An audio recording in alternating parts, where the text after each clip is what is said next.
제가 지난 2주간 호남신학대학교 전도사님들과 묵상 공부를 했어요. 줌으로. 다 코로나가 가져다준 특별한 은혜죠. 호남신학대학교 성서연의 동아리가 한 3년 전, 2년 전, 3년 전에 없어졌어요. 후배들이 없어지면서. 그러다가 올 초에 이렇게 세미나를 하게 되면서 거기 참여한 분들을 몇 분과 연결이 돼서 이렇게 동아리를 새롭게 시작을 했는데, 이게 동아리라는 게 저도 해봤는데 1년 뒤에나 다시 만들 수 있거든요. 근데 이 학교는 즉시로 만들고 막 후원금도 받고, 그래서 또 그 회장님이 동아리 연합 회장님도 되시고 막 이러면서 뭐지? 막 이런 생각이 들 정도로 한 학기 안에 많은 일들이 있었습니다.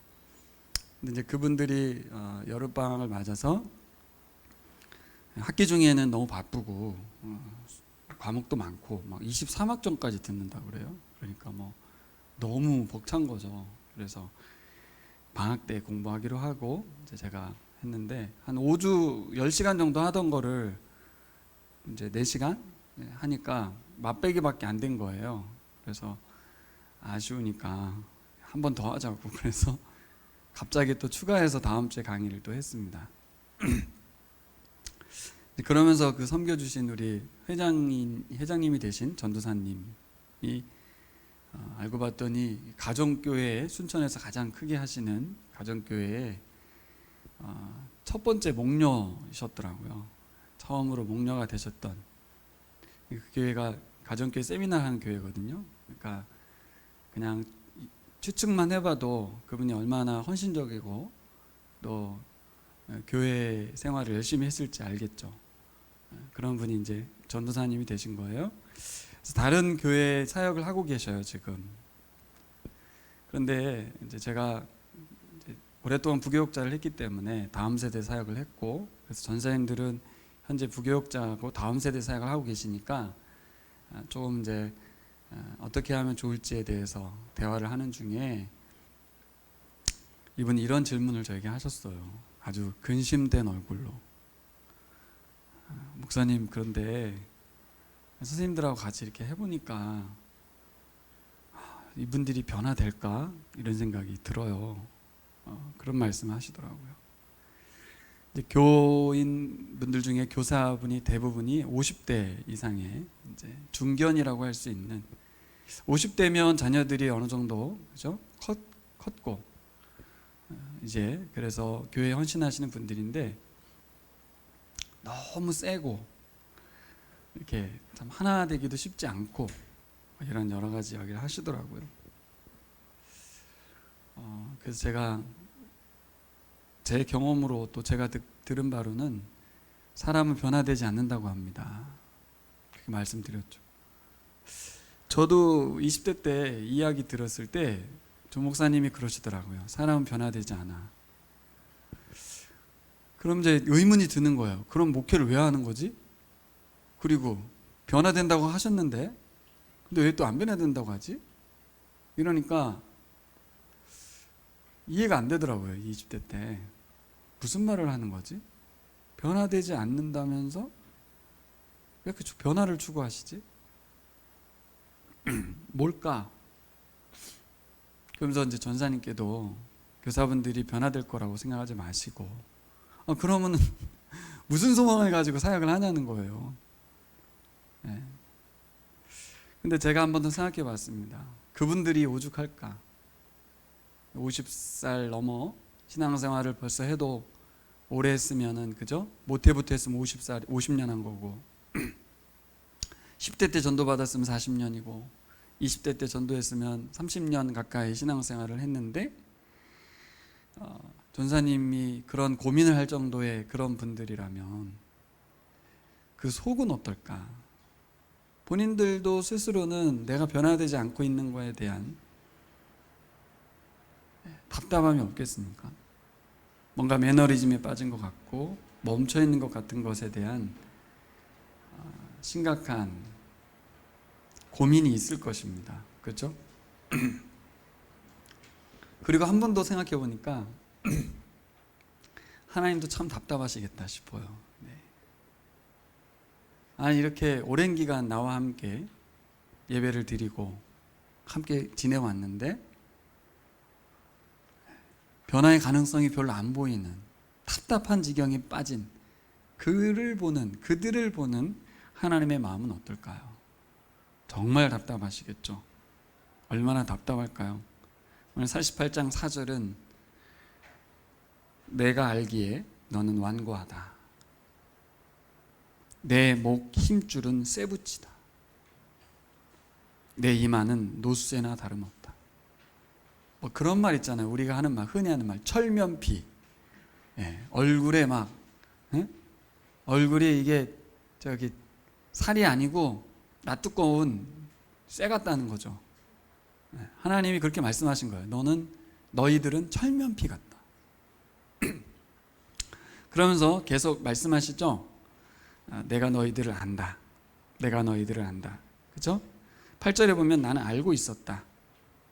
내가 성실하지 못할 것임을 잘 알고 있었다. 하하하. 하나님이 알고 계신 거예요. 니들은 불성실하다는 거. 또 네가 모태에서부터 반역자라고 불러 마땅한 자로 태어날 것을 나는 알고 있었다. 헐. 하나님이 어디까지 알고 있었냐면 우리 예은이가 태어나서 하나님의 반역자가 될 거를 알고 계셨다. 미안해 예은아, 내가 너에게 먼저 이야기를 해서 뭐 우리 진변자매도 마찬가지예요. 네, 진변자매가 모태에서부터 반역자라고 불러 마땅한 자로 태어날 걸 나는 알고 있었다. 이렇게 말씀하시는 거예요. 하나님 다 알고 계십니다. 우리가 어떤 존재들이고 어떤 사람들인지. 변화의 가능성을 가늠하기도 어려운, 목이 곧아서 뻣뻣해서 쇠붙이라고까지 말씀하실 정도로 하나님은 우리에 대해서 잘 알고 있습니다. 심지어는 태어나면 너희들이 나를 반역할 거라는 것까지 알고 있었다라고 말씀하시는 거예요. 일반적인 상황이라면 이렇게 알고 있다면 상대가 변화되지 못할 것, 상대가 나에 대해서, 내 말에 대해서 무반응할 것임을, 목이 곧고 반역할 것임을 안다면 어떻게 대처하겠습니까? 일반적이라면 어떻게 대처하겠습니까? 그래서 우리가 성경을 보면서 깜짝 놀라는 것입니다. 그리고 우리가 섬기는 하나님이 그래서 중요해집니다. 일반적이라면이라는 단어 속에 뭐가 포함되어 있냐면 이 세상의 원리가 다 포함되어 있는 거예요. 사람들도 그렇고 세상의 그 어떤 원리도 우상들이라 할지라도 누구도 하나님 외에 어떤 신도 이런 몰직각한 철면피 같은 그런 대상들로 하여금 자신의 뜻을 펼치지는 않습니다. 왜 그렇게 해요? 바보예요? 아무 생각 없는 거죠. 그렇죠? 쇠기의 경읽기, 벽에다가 외치는 것과 같아요. 왜 그렇게 하십니까? 그렇게 할 일은 없어요. 근데 하나님은 다른 거죠. 하나님. 그래서 우리가 오늘 하나님 말씀을 듣는 줄 믿습니다. 하나님은 어떻게 다릅니까? 우리 같으면 그렇게 하지 않을 텐데, 우리 같으면 하나님처럼 절대 하지 않는데 하나님은 도대체 어떻게 하신다는 말입니까? 이렇게 오늘 말씀하는 거죠. 여러분, 지난주에 제가 이스라엘은 참 부러운 민족이다 그런 말을 했고요. 왜 그래요? 그 하나님이 바로 좀 전에 말씀한 그 하나님이기 때문에 그렇습니다. 동시에 우리도 세상 부러운 사람이라고 말씀드렸어요. 왜요? 그 하나님의 아들 예수 그리스도를 통해서 우리가 그 하나님을 아버지로 모시게 된 새 이스라엘이 되었기 때문이라고 말씀을 드렸습니다. 근데 하나님이 오늘 이스라엘 백성에 이 일을 제기하는 거예요. 너희들 수식어가 너무 많아. 수식어 엄청 많은데 정작 내가 원하는 건 없어. 이렇게 말하는 거죠. 하나님 원하는 게 뭐죠? 현호 형제, 하나님 원하는 게 뭔지 아세요? 몰라요. 성경에 써 있어요. 오늘 하나님께서 말씀하신 바가 잘 안 들리는데 그게 왜 그러냐면 우리가 별로 관심 없는 단어라서 그래요. 48절에 보면 하나님께서 뭐가 없다고 말하죠? 진실이나 공의라고는 전혀 없는 자들아, 이렇게 말합니다. 거꾸로 하면 하나님께서 우리에게 가장 원하시는 것, 우리 안에 뭐가 있었으면 좋겠냐면 진실하고 공의로움이 있었으면 좋겠다는 거예요. 근데 이 단어는 그냥 한국어 단어로 그냥 거짓이 없는 진실, 공의라는 단어도 너무 어렵죠. 그래서 사실 어렵기도 하고요. 또 관심이 없는 단어기도 하고, 그래서 하나님의 이 말씀, 너희 안에 진실이 없고 공의가 없어, 전혀 없어, 이런 말이 크게 안 다가오는 거예요. 여러분은 의라는 단어, 우리 수아가 의라는 단어, 또 공의라는 단어, 우리 소연자매가 정의라는 단어, 공평이라는 단어에 관심이 있을까요? 너무 먼 단어로, 너무 먼 이야기로 들리지 않나요? 제가 신학대학원 다니던 시절에 로마서에 보면 의가 많이 나오거든요. 너무 어색하고 생소했어요. 성경을 많이 읽긴 읽는데 성경에 그렇게 많이 나오는 단어인 공의와 정의, 공평, 하나님의 의로우심이라는 단어, 하나님의 신실하심이라는 단어들이 너무 먼 이야기로 들린다는 거예요. 제가 왜 그런가 생각해 봤는데, 첫 번째, 인생 자체가 그런 단어 생각할 여유가 없었어요. 먹고 살아야 되는데 무슨 공의와 정의, 공평, 그거는 돈 많은 사람들, 배부른 사람들 이야기지, 이렇게 했던 것 같아요. 근데 꼭 그것만은 아닙니다. 성경을 펼쳐보니까 꼭 그렇지 않아요. 사람들이 먹고 살기 바빠서 그렇다는 건 아니에요. 지금도 모든 백성이 투표할 때 뭐 가지고 지금 대한민국의 화두가 뭐예요? 공정이잖아요. 공평과 정의. 공정하냐는 거예요. 20대가 굉장히 반란표를 던진 이유가 뭐예요? 이 정부가 공평하지 않다는 거예요. 내로남불이라는 거예요. 말과 행동이 다르고 자기 기준이 왔다 갔다 한다는 거예요. 물론 프레임일 수 있지만 어느 정도 그런 부분이 분명히 있습니다. 근데 저쪽은 더 많은 것 같은데 깨끗하다고 말했기 때문에 더 욕먹는 거죠. 자신들은 안 그런 척 했는데. 결국 이 시대의 화두가 공평과 정의인데 진짜 우리가 그거에 관심 있나? 저는 관심이 없었습니다. 그러다가 성경을 계속 보다 보니까 하나님이 제일 관심 있는 부분이 바로 이 부분이었구나. 그러면 잘 드세요. 하나님이 관심 있다는 말은 뭐냐면, 하나님이 우리를 자랑스러운 사람으로 만들었잖아요. 그러니까 하나님과 관계된 사람으로 만들었잖아요. 그 이유가 뭐냐면 그 하나님의 관심사를 우리도 관심 갖기를 바란다는 거예요. 그리고 또 보면 하나님이 직접 공의와 공평과 정의를 세상에 행하는 게 아니라 하나님의 자녀 백성을 통해서, 지금으로 말하면 그리스도인들을 통해서, 교회 공동체를 통해서 하나님이 관심 가진 그 주제, 공의, 공평, 정의를 실현하신다는 거예요. 구약성경의 첫 번째는 누구였어요? 이스라엘 백성을 통해서 공평과 정의를 실현하고 싶어 하셨어요. 그래서 진실하고 공의로운 나라를 만들었으면 했어요. 지금 내 이스라엘 백성은 왜 바벨론 포로로 잡혀와 있죠? 그 나라를 못 만들어서, 그 나라 만드는데 관심이 없기 때문에. 그러니까 여기 포로로 잡혀와 있는 이유는 뭔지 아세요? 징계지만 징계라기보다는 훈련입니다. 훈련.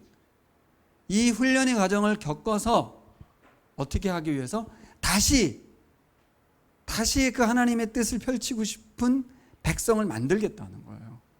오늘 그렇게 써 있지 않습니까? 너 은처럼 그렇게 하지 아니하고 단련시켜서 내가 너희를 세우려고 하는 것이다 라고 말씀하셨죠. 10절 보아라, 내가 너를 단련시켰으나 은처럼 정련하지 않고 오히려 고난의 풀무질로 달구어 너를 시험하였다, 이렇게 말씀하시죠.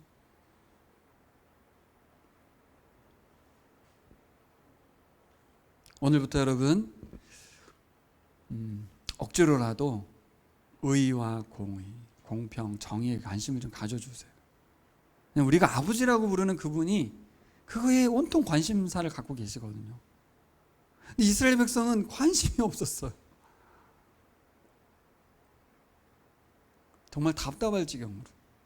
근데 사실 이스라엘 백성만이 아니라 하나님 아시는 것처럼 이 땅의 모든 백성이 목이 곧은 백성이고 여기다가 쇠를 갖다가 박은 것처럼 목이 뻣뻣한 사람들이라서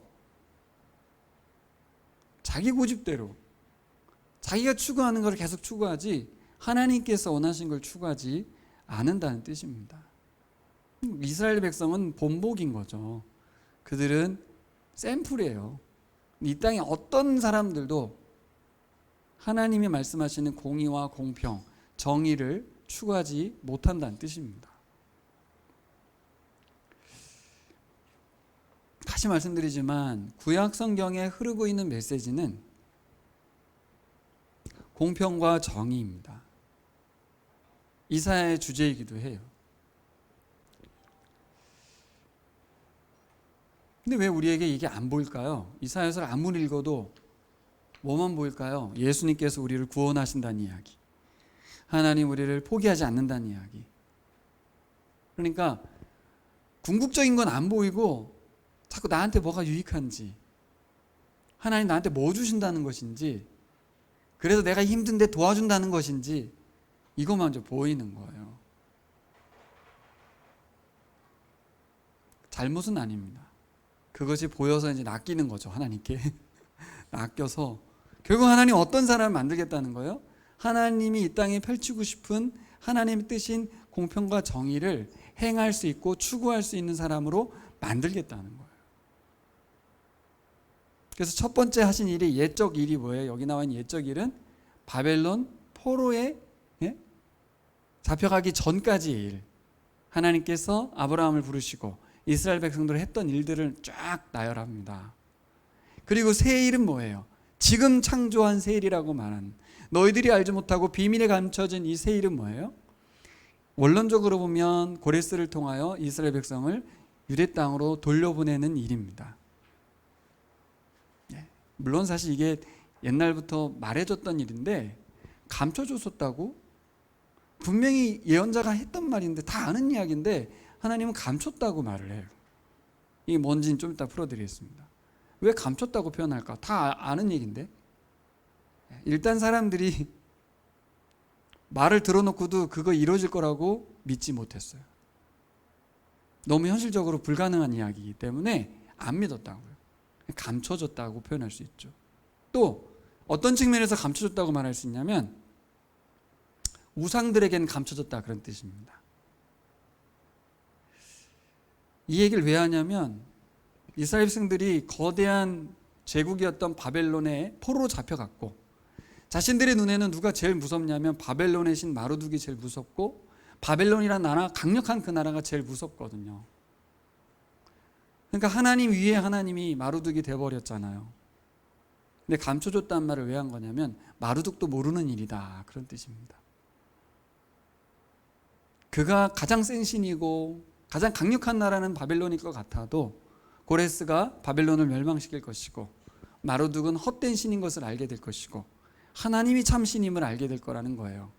감춰져 있다. 누구도 알지 못하는 일을, 나만이 알고 있는 일을, 그 일을 행할 거라는 것이죠. 추가적으로 새 일은 두 번째로 예수 그리스도를 이 땅에 보내셔서 바벨론을 떠나서 고국으로 돌아가서 유대인들이 하나님 나라를 완성했나요? 못했죠. 궁극적으로는 예수님을 보내셔서 그리스도인들 교회를 세우시고 하나님 나라를 확장해 가실 새 일을 이루실 것임을 계획을 갖고 계신 거예요.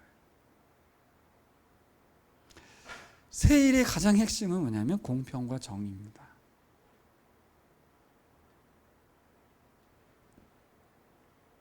교회를 세우는 게 중요한 게 아니고 하나님 나라 확장된다, 나라가 세워진다가 중요한 게 아니라 그 나라의 컨텐츠가, 작동 원리가, 그 나라 백성들이 살아가는 원리가 공평과 정의인 나라여야 되겠죠. 예루살렘, 이스라엘은 하나님 나라라고 취급받았던 나라죠. 오늘 뭐라고 말해요? 야곱의 집안아, 이스라엘아 일컬을 받는 유다의 자손아, 주님의 이름을 두고 맹세를 하고 이스라엘의 하나님을 섬긴다고는 하지만 스스로 거룩한 백성이라고 자처하는 자들아, 1절 2절에 보면 수식어가 엄청 창궐하게 많이 나옵니다. 이스라엘은 하나님의 소속이고 정통성 있는 계승자이며 스스로 거룩한 성읍이다라고까지 자랑할 정도로 엄청난 민족이었습니다. 근데 속으면 안 되는 거죠. 하나님 뭐라 그래요? 그런데 너희에게 진실과 공의가 없다. 전혀 없다. 우리에게 하나님 말씀하십니다. 실체가 없는 경건을 조심하라. 점검해봐라. 경건의 모양은 있으나 능력은 없다고 했던 신약의 말씀이 떠오르죠. 많은 수식어가 있어요. 우리가 그리스도인이란 말도 있고 교회도 다니고 있고 할 거 다 하고 있는데 결국 일상에서 우리가 공평과 정의의 삶을 살고 있느냐가 제일 중요하다고 말씀하시는 거예요. 그게 없으면 실체가 없는, 안고 없는 찐빵이고 너싱인 거예요. 아무것도 아닌 거예요. 오히려 가식적인 거라고 말할 수 있죠. 이 말씀 왜 했겠어요? 나무에게 해서 한 말이 아니에요. 결국 진실과 공의가 없던 이스라엘 백성이 디시플린, 훈련을 받고 바벨론 포로 생활을 통해서 정결케 되어서 새로운 백성으로 고국에 돌아가면 너희는 반드시 진실과 공의를 행하는 백성이 되어야 한다. 그걸 말씀해 주시는 거예요. 그럼 이건 우리에게도 적용이 되죠. 예수 그리스도 안에서 우리를 진실과 공의를 행하는 백성으로 살아가라고 구원하신 거예요. 천국을 보낸다는 의미는 이 땅에서 하나님 나라를 추구하라는 얘기지, 죽으면 천국 가니까 예수님 나를 위해 죽으신 거 믿으니까 난 갈 거야 그러면서 이 땅에서 진실하지 않게 공의롭지 않게 살아간다면 주님의 죽으심을 헛되게 하는 겁니다. 그럼 왜 이렇게 사람들이 공의에 관심 없고 진실에도 관심 없고 하나님의 말씀에 관심이 없을까요? 여기서 참 헷갈리는 게 뭐냐면 이스라엘 백성이 대단한 민족입니다. 여러분, 이스라엘 백성이 포로로 잡혀갈 때요, 지금은 성경책이 이렇게 한 권 들고 가면 되잖아요. 그럼 생각해 보세요. 포로로 잡혀갈 때 율법 두루마리를 얼마나 짐을 지고 가야 될까요? 율법 두루마리를요, 그러니까 자기 짐, 생활짐도 많을 텐데 그 두루마리를 지고 가야 되는 거예요. 포로지로. 그러니까 유대인들은 대단한 민족이에요. 말씀을 얼마나 중요하게 여기는지 몰라요. 또 그곳에 가서 자기가 암기하고 있는 말씀들을 기록했겠죠. 그렇죠? 그래서 구전을 통해서 계속 전달했겠죠. 70년이면 두 세대가 돌아갔을 텐데 율법을 다 못 들고 갔을 텐데 결국 그죠? 자신들이 알고 있는 말씀을 계속 기록해서 전달을 했을 거예요. 여러분, 신약성경에 보면 회당이라는 게 등장합니다. 회당이 뭔지 아세요? 바벨론 포로지에서는 성전 중심 신앙생활을 못 하잖아요. 그러니까 어떻게 했어요? 같이 한 곳에 모여서 율법을 낭독하고 듣는 회당을 만든 거예요. 그러니까 이스라엘 백성들이 얼마나 말씀에 대한 열정과 사모함과 정말 말씀 없이 살지는 못하는 민족입니다. 거기에서 말하는 제사, 절기 철저하게 지켰습니다. 어디 가서도? 바벨론 포로지에 가서도. 근데 하나님께서는 그 열심 있는 백성에게 한마디 한 거예요. 너희들이 나에게 그렇게 말씀에 대한 열심은 있는데 공평과 정의가 없네. 진실과 정의가 없어. 이렇게 말씀하신 거예요. 여러분, 이 아이러니를 어떻게 할 거예요? 열심히 말씀을 읽고 묵상하고 예배드리고 막 정말 설교를 많이 듣고 책을 읽고 수없이 노력을 하는데 하나님은 그거는 이렇게 틀이고 중요한 그 핵심에 내용이 빠졌다. 이렇게 말씀하시는 거예요. 왜 이런 일이 벌어졌을까요? 5절 볼까요? 5절 같이 읽겠습니다. 옛적부터 내가 내게 알리고 아직 그 일이 일어나기도 전에 내게 들려준 까닭은 내가 내 우상의 이 일을 이루었으며 내가 조각한 신상과 부어 만든 신상이 이 일을 명령한 것이다 하고 말하지 못하게 하려는 것이었다. 이 무슨 말이에요? 하나님께서는 이스라엘 백성들에게 너희들의 문제가 뭐니 내가 알려줄게. 뭐냐면 성경을 읽는데 그 성경 속에서 나를 발견하지 않아. 이렇게 말씀하는 거예요. 그 속에 담겨있는 나의 성품을 발견하지 못해. 그럼 뭘 발견합니까? 자기가 좋은 것만 발견하는 거예요. 그러니까 하나님을 발견하는 게 아니라 자기 유익된 것만 자꾸 보이는 거죠.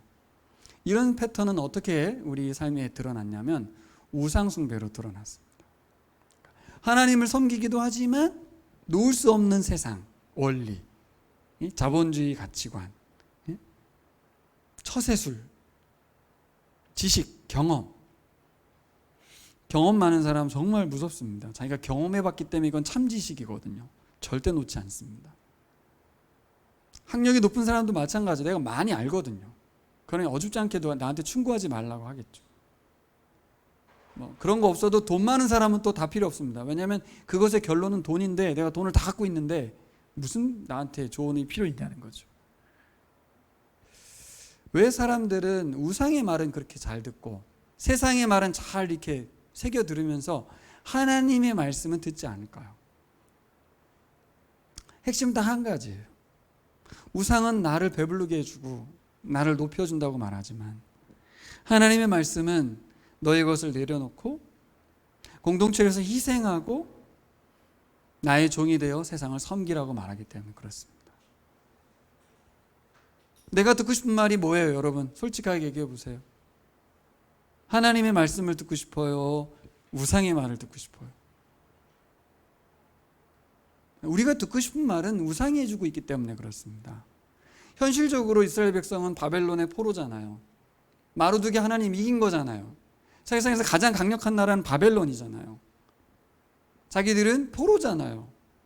누구 말을 더 크게 듣겠습니까? 패배한 신의 하나님의 말씀이겠어요? 정복한 신의 마루두게 외침이겠어요? 이 세상 살아가다 보면 뭐가 더 커 보여요? 제국이 더 커 보이는 거예요. 바벨론이 훨씬 크죠. 세상이 훨씬 강력해 보이지 않습니까? 저도 그랬어요. 20살 때 뭐랄까 막연한 마음, 그 화한 마음은 지금도 설명할 수 있어요. 도대체 내가 뭘 할 수 있을까? 이 세상에서 내가 뭐가 될 수는 있을까? 그러니까 너무 커 보이는 세상의 어떤 모습들, 나에게는 아무것도 없는 것 같은 이 초라함, 그 속에서 꿋꿋이 살아는 냈지만 늘 뭔가 참 하나님도 섬기면서도 계속 뭔가를 쌓아가야 하고 뭔가 인맥을 넓혀야 할 것 같고 스펙을 계속 높여가야 된다는 요구가 많기 때문에 그걸 해야 한다는 거죠. 근데 교회에 오면 맨날 그거 중요하지 않다, 하나님 중요하다고 말하니까 굉장히 이분법적으로 들렸어요. 하나님만 섬기면 하나님 다 책임지나? 취직시켜주나? 이런 생각이 들었어요. 돈이 떨어지나? 광야에서 만나준 건 그렇다 치고 지금 돈이 떨어지냐고 막 이렇게. 여러분, 이런 시기는 당연히 거쳐야 합니다. 이런 번민의 시기를 거치셔서 하나님이 우리의 인생을 끌고 가고 계시고 책임지고 계시다는 걸 알아야죠. 하나님 첫 번째 우리에게 요구하시는 건 뭐냐면, 따라해 보실까요? 말씀하시고 이루셨던 하나님을 기억하라. 네, 성경을 펼치라는 거예요. 성경 좀 펼치라는 거예요. 목사님 펼치고 있는데요?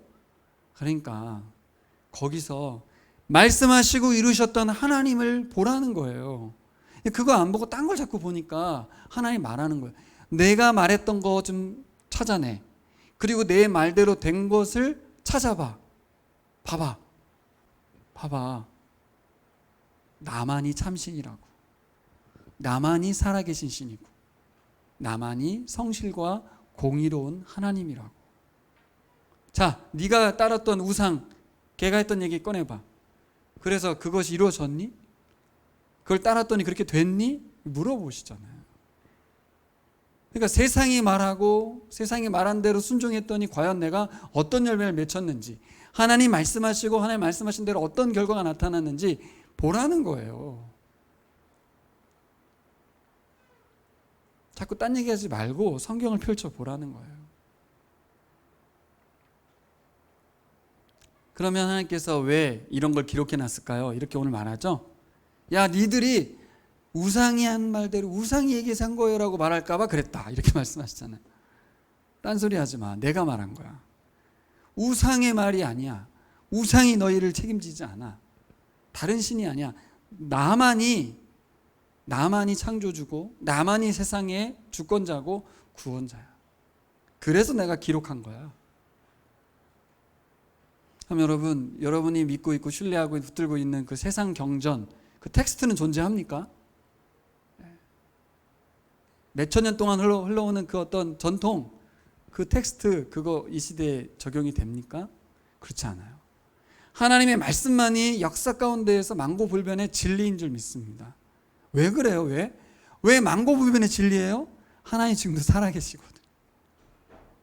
우상은 존재하지도 않지만 하나님은 창조 때부터 지금까지 살아계시기 때문에 그 말씀은 진리인 거예요. 예를 들어서 우리 부모님이 살아계시다가 말씀하셨는데 돌아가시고 나면 시대가 바뀌었기 때문에 그것은 부모님의 애적 말이 되죠. 하지만 부모님 지금도 살아계시면 그건 진리죠. 때에 맞춰서 말씀하시니까. 두 번째는 우리에게 이렇게 말씀하십니다. 따라해 보실까요? 말씀하시고 이루어 가실 하나님을 기대하라. 네, 6절을 볼까요? 같이 읽겠습니다. 네가 이미 들었으니 이 모든 것을 똑똑히 보아라. 네가 인정하지 않겠느냐? 이제 내가 곧 일어날 새 일을 내게 알려줄 터이니 이것은 내가 내게 알려주지 않은 은밀한 일이다. 하나님께 새 일이 있다고 말씀하셨어요. 은밀한 일이라고. 아까 제가 말씀드린 대로 첫 번째는 유대인들의 포로 귀환이고 두 번째는 예수 그리스도를 통한 새 이스라엘을 만드는 것입니다. 네, 거기까지가 새 일이 아니고요. 뭐까지가 새 일이에요? 우리가 진실하고 공의로운 사람들로 살아가는 것까지입니다. 자, 그러면 이제 적용점으로 하나님께서는 진실과 공의라는 걸 어떤 의미로 사용하고 계신 걸까? 그게 뭐냐는 거죠. 진실과 공의가 뭡니까? 진실과 공의가 뭐예요? 그냥 단어만 보면 거짓이 아닌 게 진실이죠. 변함이 없는 거. 공의는 공평한 거예요. 그렇죠? 하나님께서 그분의 성품이 진실과 공의라는 성품을 갖고 계세요. 그래서 여러분 잘 보시면 하나님은 창조 이후에 지금까지 우리들에 대해서 한 번도 그분이 하신 말씀을 거두거나 변심하거나 바꾼 적이 없어요. 그래서 그분은 진실하신 분이죠. 그리고 그분은 공의로운 분이세요. 어떤 공의를 베푸셨냐면 나의 무한한 자비에 대해서 받아들이는 자는 내가 용서할 것이다. 나에게 아무리 반역을 했더라도 내가 왕인데 왕에 반역하면 죽임이잖아요. 근데 내 말에 대해서, 내 사랑에 대해서 받아들이고 용서를 구하면 용서다. 하지만 나의 말에 대해서 거부하고 받아들이지 않으면 심판이다. 이게 공의입니다. 다른 게 아닙니다. 그러면서 하나님은 어떻게 적극적으로 자신의 사랑을 표현했냐면 예수 그리스도, 독생자 외아들 예수 그리스도를 이 땅에 보내셔서 사람의 몸을 입게 하시고 십자가에 죽으셔서 하나님이 어떻게 사랑하시냐면 내가 내 아들을 대신 죽여서 너의 죄를 다 사했노라. 그렇게 해서 죄를 용서한 거야. 무조건 없애진 게 아니야. 실제 값을 치렀어. 테텔레스타이. 다 이루었어. 내 아들 예수가 너의 죄를 다 없애버렸어.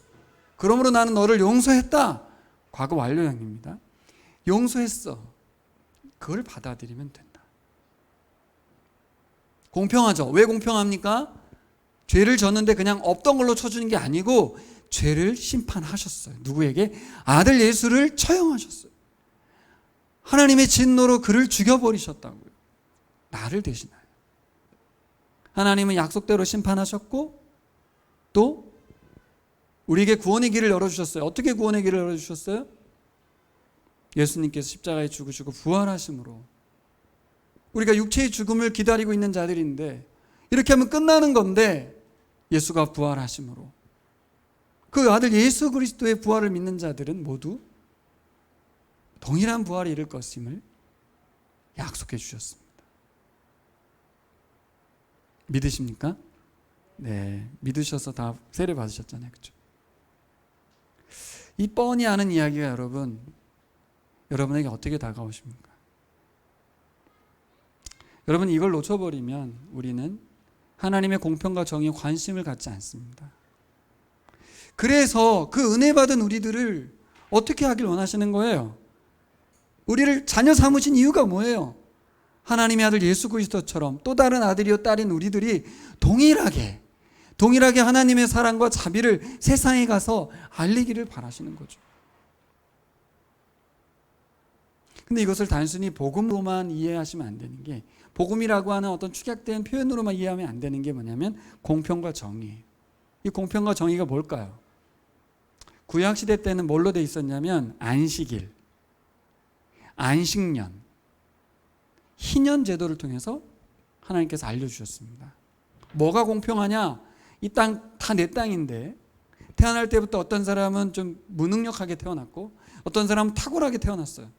그러다 보니까 그 땅을 잘 놀려서 부자가 되기도 하고 연약한 사람은 그거 잘 못 다뤄가지고 이렇게 소장농이 되기도 해요. 그렇게 되면 그 아들 세대로 자꾸 부가 대물림 되면 안 좋잖아요. 하나님 어떻게 하셨어요? 50년으로 끝. 50년으로 끝이야. 50년이 지나면 모두 리셋, 세팅 다시 출발이야. 나의 아들 세대가 굳이 노력하지 않아도 동일한 선상에서 출발할 수 있게 만드는 하나님의 공평이, 정의가 누구에게 실현되길 바랬어요? 이스라엘 백성에게. 그 나라만큼은 다른 나라랑 다르게 노력한 대가가 아니라 하나님의 은혜로 사는 민족임을, 하나님의 자비하심에 힘입어 사는 민족임을 알게 하라는 거예요. 근데 이스라엘 백성이 제대로 희년을 시행한 적이 없답니다. 한 번도 안 했다고 말하기 좀 그렇고 했어요. 성경에 기록되어 있는데 그게 좀 논란이 많아요. 정상적이지 않다는 거죠. 하나님의 마음을 돌이키려고 하는 척했던 신용이 좀 있었어요. 어쨌든 여러분 7년이 되면 노예도 막 해방시켜주고요. 말도 안 되죠. 이 시대에 노예는 내 재산인데 어떻게 노예를 그냥 풀어줍니까?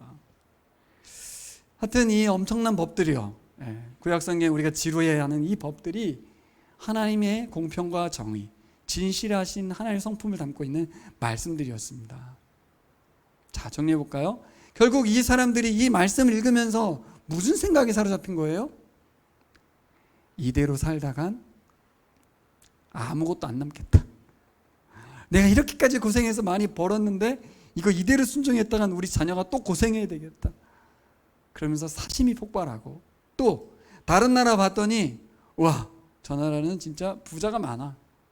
야, 저 나라 신이 참 신인가 보다. 그러면서 다른 나라 막 쫓아가고, 그렇게 하나님께서 원하시는 나라를 세우는 것에서는 관심 없고 오직 자기 배부르고, 자기 자녀만 잘되게 하려는 인간의 아주 근본적인 속성에 사로잡혀서 우상에 무너져 버렸어요. 왜 그래요? 은혜를 잃어버렸기 때문에 그렇습니다. 이 원리는 이 시대에도 동일하게 작동합니다. 교인들도 그렇게 합니다. 우리 교인들이 그렇게 한다 이게 아니라 교인일지라도 그렇게 돼요. 왜요? 우린 변하지 않습니다. 끊임없이 우상을 추구하고 그래서 자기 잘됨과 자기 자녀들의 잘됨만을 추구하지 하나님의 말씀을 이 땅 가운데서 실현하는 데 열심내지 않습니다. 근데 감사한 건 하나님께서 이런 유대인 같은 우리 그리스도인들을 향해서 하나님 어떤 일을 선포하셨냐면, 네가 그렇게 고집이 세지만 나는 별명이 영원이야, 영원. 너는 잠깐 고집 피우다 죽지만 난 영원이야. 영원히 선하시고 영원히 자비하신 분으로서 그분이 결국은 예수 그리스도를 통해서 우리를 하나님의 진실하심과 공평을 닮은 하나님의 사람들로 만들어 가시겠다고 선언하시는 것입니다. 여러분, 그 말씀을 보셔야 돼요. 과거에 하나님 일하신 것만이 아니라 향후에 하나님이 어떤 나라, 어떤 사람, 어떤 것을 만들고 싶어 하시는지, 어떤 공동체를 만들고 싶어 하는지가 보이시면 그게 보인 사람들만이 하나님의 성령에 의해서 변화되어 살아갑니다.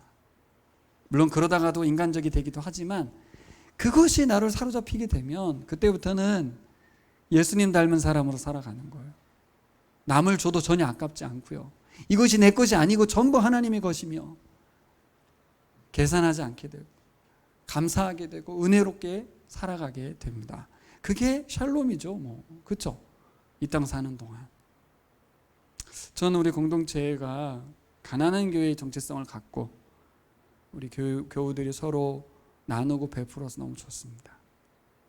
지정헌금을 시작한 이래로 우리 교우들이 이렇게 살피시면서 누가 좀 이렇게 도움이 필요한 것 같다. 그러면 지정헌금을 해주시는 분들이 꽤 계속 계시고 있어요. 그분은 누가 준지 모른다는 거예요. 그렇지, 모르지. 나도 몰라. 나한테 누가 준지 말 안 해. 재정부장님만 알아요. 누가 줬는지. 근데 하나님께서 우리에게 그렇게 좋은 공동체를 세워가시라고 하신 것 같아요. 각자의 재능으로 이번에 우리 은혜 목녀님 상황에서 온 교우들이 돕고 또 우리 진면자매 이사의 상황에서 또 열심히 또 도우시고 하는 것들을 보면서 당연하다가 아니고요. 그리스도 안에서 은혜 받았기 때문에 하신 줄 믿습니다. 그런 마음으로 우리가 사역을 잘 감당했으면 좋겠습니다. 말씀을 정리해 보겠습니다.